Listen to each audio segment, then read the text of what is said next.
60 people that attend my course here in Austin every single day. And the reason I got into this business in the first place is because my grandmother at 70 years old decided that she was going to travel back to school to get her college degree. My grandmother only got a high school education, so at 70 she wanted to become a nurse, and so she went back to college. While my grandmother was traveling from the college library, sitting at a bus stop waiting for a bus to come, a guy came along, mugged her, and raped her. And I decided at that point that I would make sure that every female in my family had the tools they need to protect themselves. We have an oath, we have a duty to protect the women of our community.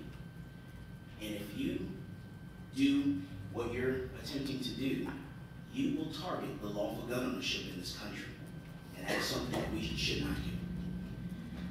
What do we say to the young lady, the senior citizen who was attacked at McDonald's here in Austin and was beaten from a gentleman that wanted to take her purse and later died in the hospital?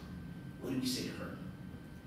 What do we say to the 80-year-old woman who in Austin was raped by a repeat sex offender? What do we say to her who wanted to protect herself? These are some of the things that we're forgetting. You have a job to do. You have an oath. Remember that oath. Remember that job. In the Texas State Capitol, you can have a handgun. You can take a handgun with a CHR in the Texas State Capitol. You give them your concealed handgun license, they swipe that license, and you go into the Capitol with your handgun. You can testify for the Texas State House Committee with the handgun on you. You can testify for the Texas State Senate Committee with the handgun on you. You can sit in the House gallery and watch the debates take place. You can sit in the Senate gallery and watch the debates take place in the state of Texas with the handgun on you. And that's why I love Texas. People will tell you your most heated debates take place on the college campus. I say college. Your most heated debates take place in the Texas State Capitol. They argue about bills until 1, 2 o'clock in the morning. They all have guns. They all hate each other. And nothing bad has ever happened. My name is Michael Cargill. Let's stop this direct attack of lawful gun ownership in this country. Have a great day.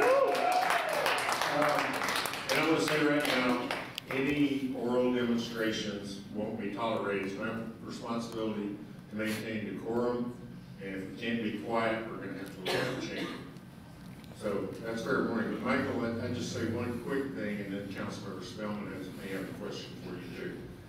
All those examples you cited, I'm not a sponsor of this resolution, so I don't know what was in the intent of the people who are sponsoring it, but I have signed on the Mayors Against Illegal Guns, and nothing in that would prohibit handguns. There's no, unless it's a high capacity clip that would be inserted in that handgun. So there's no attempt to restrict gun use for recreation or for hunting or for personal protection.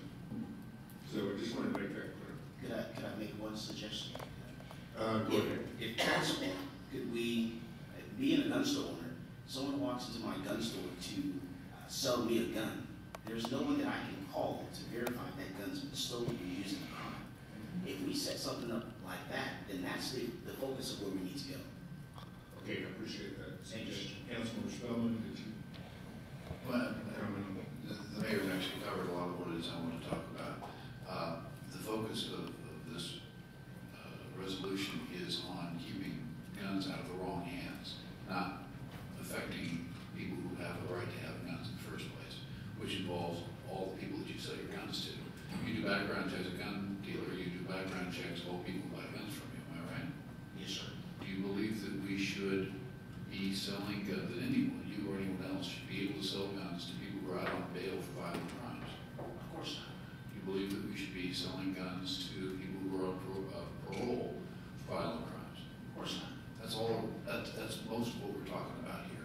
Background checks for all gun sales, and finding some way where this can be done without putting an undue